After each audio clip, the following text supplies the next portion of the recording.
Break के बाद एक बार फिर हाजिर हूं लेकर आपके लिए खबरों का सिलसिला। तो चलिए रुख करते हैं खबरों की ओर।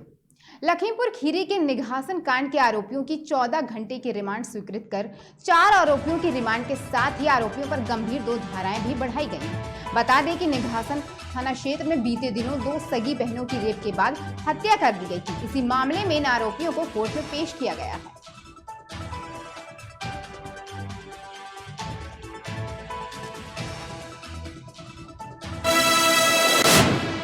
खबर लखीमपुर खीरी से है, जहां सीएमओ डॉक्टर अरुणेंद्र कुमार त्रिपाठी ने लखीमपुर शहर और मेहवागंज में चल रहे प्राइवेट अस्पतालों पर छापेमारी की है। इस दौरान सीएमओ ने अवैध रूप से चल रहे 3 अस्पतालों को सीज कर दिया है। वहीं स्वास्थ्य विभाग की इस कार्यवाही से शहर और आसपास कस्बों में चल रहे प्राइवेट अस्पतालों में दिन भर हड़कंप मचा रहता है।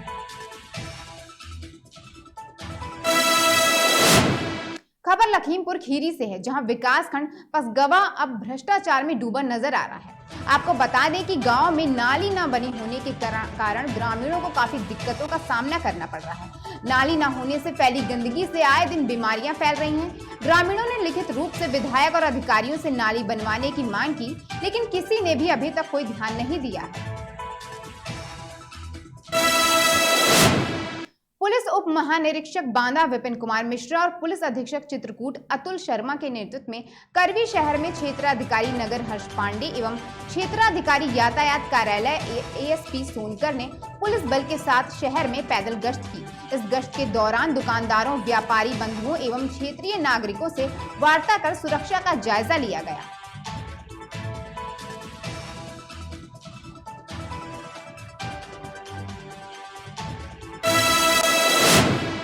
खबर बांदा के जसपुरा विकासखंड के सिकहुला गांव की है, जहां लोकपाल मनरेगा डॉक्टर नंदलाल शुक्ला मनरेगा के कार्यों में हुई अनियमितता की जांच के लिए दूसरे दिन सिकहुला पहुंचे, जहां उन्होंने टेक्निकल टीम के साथ पहुंचकर मनरेगा कार्यों की जांच की। बता दें कि लेखपाल को लगातार मनरेगा के कार्यों में सरकारी धन के दुरुपयोग की शिकायत मिल रही थी, जिसके बाद लोकपाल मनरेगा डॉक्टर नंदलाल शुक्ला द्वारा निरीक्षण किया गया।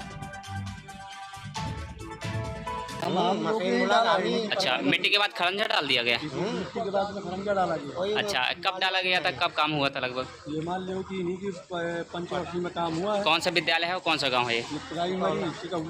शिकहुला। हर जगह नपाई हुई है, खरंजा रहे हैं, कहीं नाली रही है और कहीं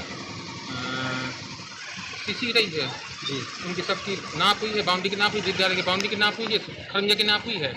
कहीं कहीं पर 2 जगह पैसा निकाला गया, राज्य वित्त से भी और नरेगा से भी। तो उन सब चीज़ों को प्रकाश में आया है कि मतलब उन्होंने माननीय मनरेगा साहब ने उनकी जांच की है और उसके बाद नाप दिया। जो भी तक निकले सामने आए, कमियाँ तो बहुत सारी रही हैं। मैं लोकपाल मनरेगा बांदा जी आज दिनांक 20 सितंबर 2022 को पूर्व दी गई सूचना के क्रम में जसपुरा विकासखंड में स्थित ग्राम पंचायत सिकहुला में गजेंद्र सिंह व अन्य द्वारा की गई काफ़ी बिंदुवार शिकायतें थी। इसकी जांच के लिए लोकपाल अपनी तकनीकी समिति के साथ आए और जो बिंदु थे जो मनरेगा से आच्छादित थे उन पर जांच। बांदा में प्रधानमंत्री के जन्म दिवस के उपलक्ष्य में स्वच्छता सेवा अभियान के तहत वृहद स्वच्छता अभियान चलाया गया, जिसके अंतर्गत कुल 121 वार्डों में 121 अधिकारियों और 245 सेक्टर सुपरवाइजरों की निगरानी में नगर पालिका, नगर पंचायत एवं ग्राम पंचायत के लगभग 1450 सफाई कर्मचारियों ने जनपद में वृहद सफाई अभियान चलाया।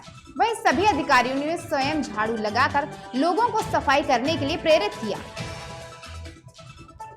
माननीय प्रधानमंत्री जी का 17 सितंबर को जन्म दिवस था और हमारी केंद्र सरकार और राज्य सरकार माननीय प्रधानमंत्री जी के जन्म दिवस के उपलक्ष्य में 17 सितंबर से 2 अक्टूबर तक सेवा पखवाड़ा मना रही है और प्रतिदिन कोई न कोई कार्यक्रम हो रहा है। इसी कार्यक्रम में माननीय मुख्यमंत्री जी के निर्देशानुसार माननीय प्रधानमंत्री जी के सेवा पखवाड़ा के क्रम में आज बांदा में 6 नगर पंचायतें हैं और 2 नगर पालिकाएँ हैं। इनमें 121 वार्ड हैं। सारे पूरे जनपद में 8 नगर निकायों के 121 वार्डों में सारे जिला स्तरीय अधिकारी लगाए गए हैं। उनके साथ 10-12 सफाई कर्मचारी हैं, 2 सुपरवाइजर हैं, 2 व्यवस्थापक हैं, जिसमें न केवल नगर पालिका और नगर पंचायत के सफाई कर्मचारी लगाए गए बल्कि ग्रामीण इलाकों से भी सफाई कर्मचारियों को लगाया गया है।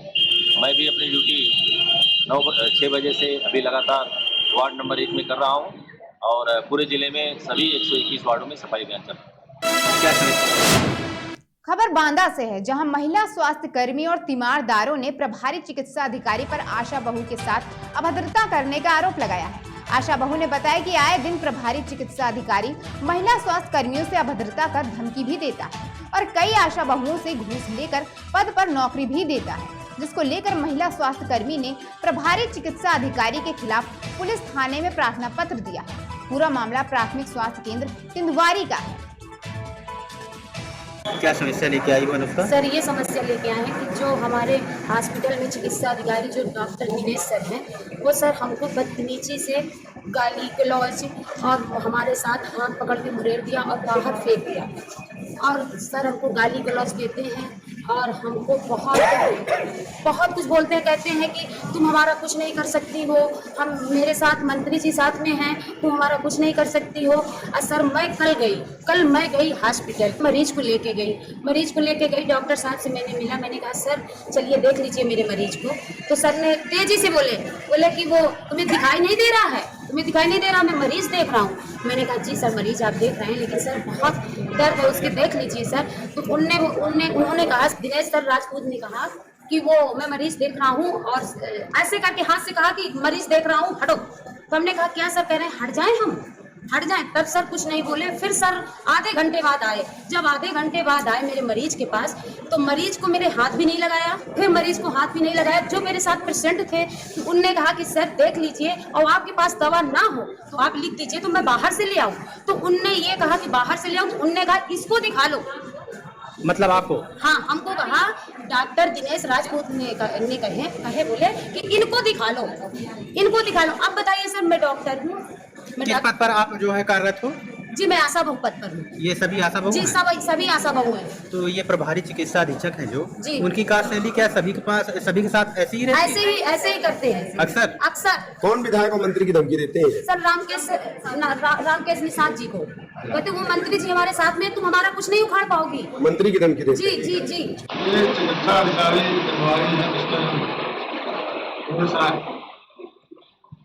आशा बहुओं का कहना था कि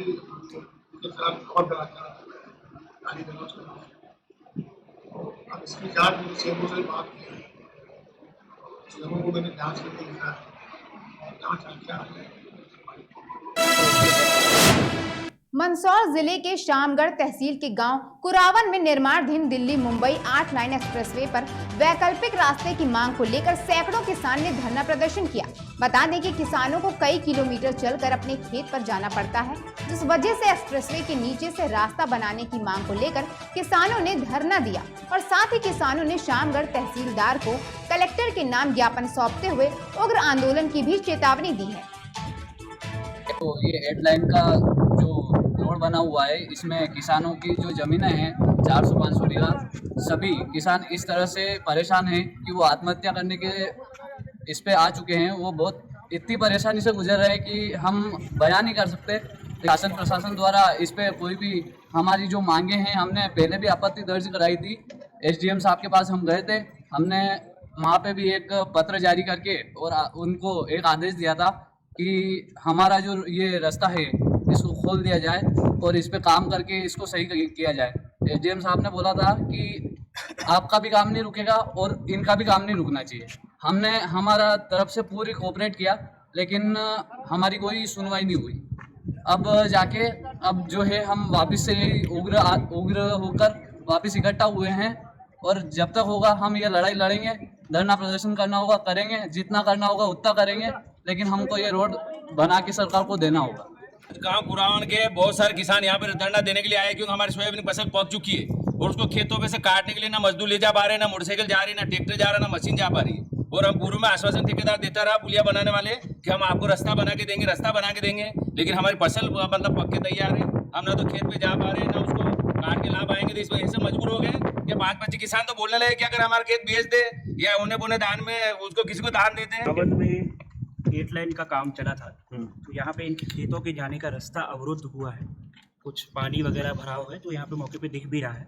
तो संबंधित कंपनी से कोऑर्डिनेट करके उसका निराकरण निकालने का प्रयास करेंगे। पूर्व में इस प्रकार धरना प्रदर्शन दिया गया था और अभी तक 2 साल हो गए इस प्रकार धरना प्रदर्शन को देखने को मिलता है, तो क्यों निराकरण पहले उनका मेरी जानकारी में नहीं है कुछ भी, तो मैं अभी के बारे में ही सिर्फ बात कर पाऊंगा। अभी क्या सोल्यूशन निकलेगा इसका, कुछ जानकारी? सोल्यूशन कंपनी के वर्क ऑर्डर को देख के और उनको क्या काम करना था जो उन्होंने नहीं किया और क्या नहीं करना था जो किया है, वो देखते हुए और किस हिसाब से इनका निराकरण हो सकता है उस पर कार्रवाई की जाएगी।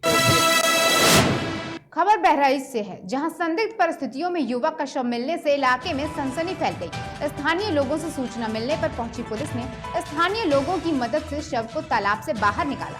वहीं शव की पहचान नानपारा क्षेत्र के एक निवासी के रूप में हुई। पुलिस ने शव को कब्जे में लेकर पोस्टमार्टम के लिए भेज दिया है और वैधानिक कार्यवाही में जुट गई।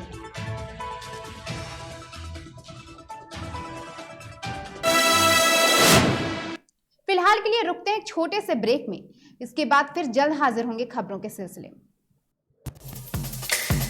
Feel the power of engine.